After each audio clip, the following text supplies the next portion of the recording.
All right, listeners, buckle up because this deep dive, we're heading straight into the heart of Area 51. Well, yeah, We're talking Bob Lazar, we're talking alien tech, we're talking about a conspiracy theory that just refuses to go away. it really does, doesn't it? It really, really does. And honestly, some of the research you've given me for this is, uh, it's fascinating to say the least. It's juicy. It's very juicy. I mean, Area 51, right? It's always captured the imagination, but back in 2019, remember that? Oh, I do. That whole Storm Area 51 thing, it went like full-blown viral. Millions of people ready to Naruto run their way to alien enlightenment. Right. It's like this primal need to uncover the unknown, especially when it's hidden behind a government facility. Exactly. With heavily armed guards, probably. Yeah, probably. I mean, you would hope so, right? Lots of secrets in there.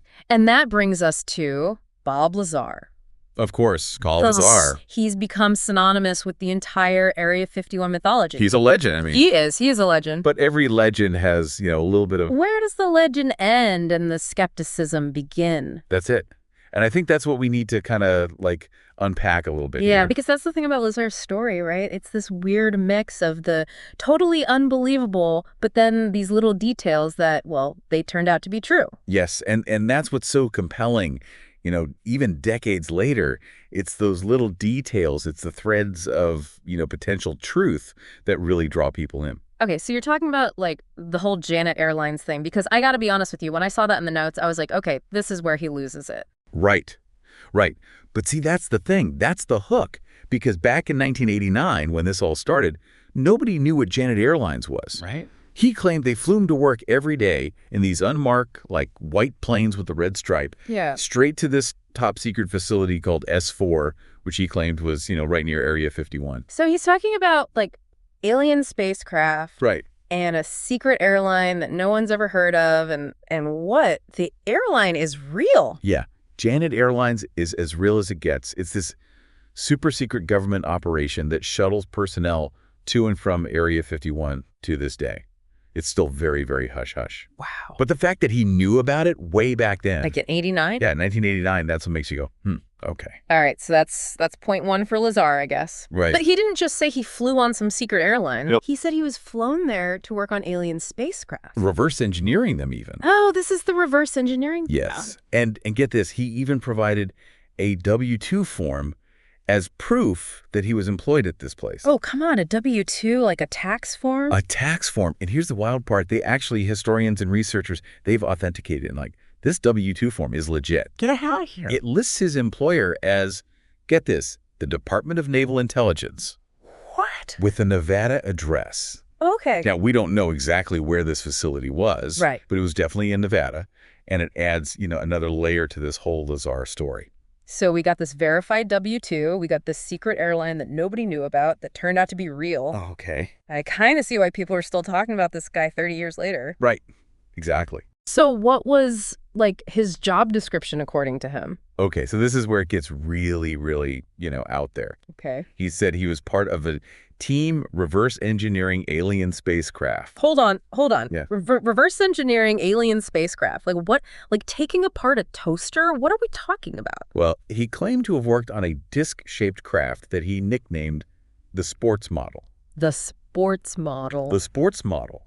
He even made these detailed sketches of it. You mean those sketches that look like, a stereotypical flying saucer? We have those in the show notes, by the way, if you're listening and want to check them out. Yes. The ones that look like a flying saucer, that's exactly what we're talking about. Okay, but this is 1989, right? The internet's not a thing yet. Right. You couldn't just Google UFO and copy-paste a picture, Exactly. And that's what's so, intriguing, is that he was describing things that most people just weren't talking about back then. Right. I'm just picturing, his buddies just at a bar or something. Oh, Bob's at it again with the alien spaceships. Right. How these things even worked, What was his explanation for that? Okay, so this is where it gets even more interesting, okay? Okay. This is where element 115 comes into play. All right, let's talk about element 115 because, full disclosure, my chemistry skills are a little rusty. I don't even know if 115 was a thing back then. Okay, so Bob Lazar claimed that these alien spacecraft, right, they were powered by element 115, Okay. which he called Moscovium. Now, here's the really wild part. In 1989, element 115, it wasn't even on the periodic table. Wait, what? It hadn't even been synthesized in a lab. It didn't exist. At least not officially. Okay. Not that we knew of. Hold on. So he's saying these alien spaceships, they're flying around powered by something that basically doesn't even exist. It sounds crazy, right? It does sound a little crazy. But that's what's so interesting about LAZAR's story. He's pulling these details, these specific details, element 115. Yeah. And today, we know element 115, or muscovium. It's this super heavy radioactive element. Right. It was synthesized in a lab, but not until 2003. Oh, okay. So, And even then, we're talking like a few atoms for a fraction of a second. so back in 89, this is... It's mind-blowing. Yeah. This is beyond science fiction. It's like, what, science fantasy at this point? So what did people think back then? Did they just think he was like completely off his rocker? You know, that's the thing. It's some people, yeah, they thought he was a total quack. Sure. But then there were others, and even some scientists who were like, wait a minute.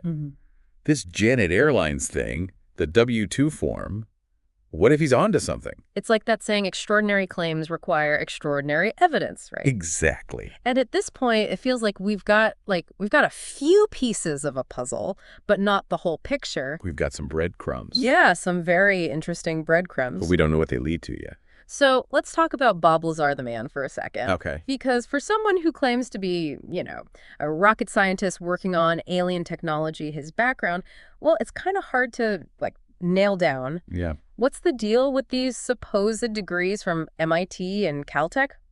Did he actually go there? Okay, so this is where it gets a little questionable, let's say. Okay. Lazar claimed to have these degrees in physics from MIT and Caltech. Yeah. Top schools. Right. Oh, the best. But here's the thing. Investigators, they couldn't find any record of him ever attending either school. What? No transcripts, no yearbooks, nothing. So he's a ghost, a phantom rocket scientist. Pretty much. You think a guy who understands alien propulsion systems would at least have a library card, right? You'd think. Okay, so those are some major red flags, but then there's this whole Los Alamos connection. Right. This is where they made the atomic bomb, right? What happened there? So he says he worked at Los Alamos. Yeah. As a physicist. Very impressive. Right. But the only record they could find of him was in the phone directory. Oh, no. As a technician. Like the guy who fixes the copy machine. Basically. Yeah. Working for a small contractor, not even like a staff position. So wait a minute. Right. On the one hand, we've got this Janet Airlines thing. Yes. Which is real. Correct. And this W-2 form that's been verified. Verified. But on the other hand, the guy's a phantom. He doesn't exist. Right. What am I supposed to believe here? I think this is where we have to, shift gears a little bit. Okay. We're going from the land of facts to the land of speculation, interpretation, maybe even a little bit of imagination. All right, so indulge me, let's say, just for fun. Okay. Lazar's story, it's real, at least part of it. He's involved in some super secret project at Area 51. Even if it's not aliens, what could be so secret that they'd need a guy like Lazar? A guy who could be so easily, discredited if things went south? That's an excellent question. Yeah. And it leads us to one of the most fascinating theories about Bob Lazar in Area 51. Okay.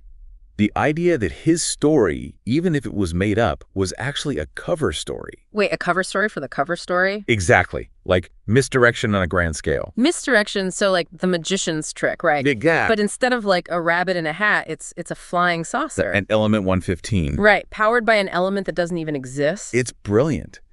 Think about it. What if Lazar's story, as crazy as it sounds, was a way to distract everyone from what was really happening at Area 51? Okay. Maybe they were testing new aircraft, new technology, who knows? But they needed a smoke screen. Something so out there. So unbelievable that anything that leaked out would just get, brushed aside. Oh, that's just more UFO stuff. Nobody believes that. They'd So say. somebody literally said, you know what would be a great cover story?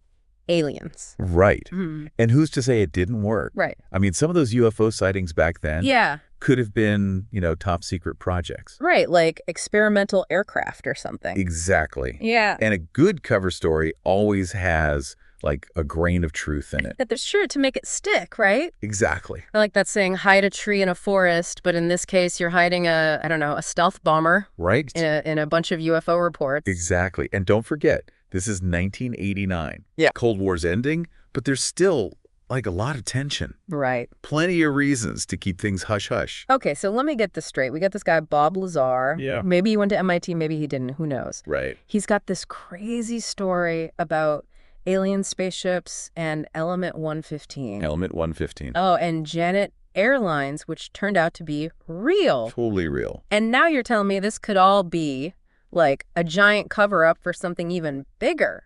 It's a possibility. My head's spinning. And that's the beauty of Area 51. Yeah. It's just this mystery box. We may never know the truth. We may never know. And honestly, that's okay. It's part of fun, right? Exactly. It makes you think. It makes you wonder. Keeps us coming back for more. Exactly.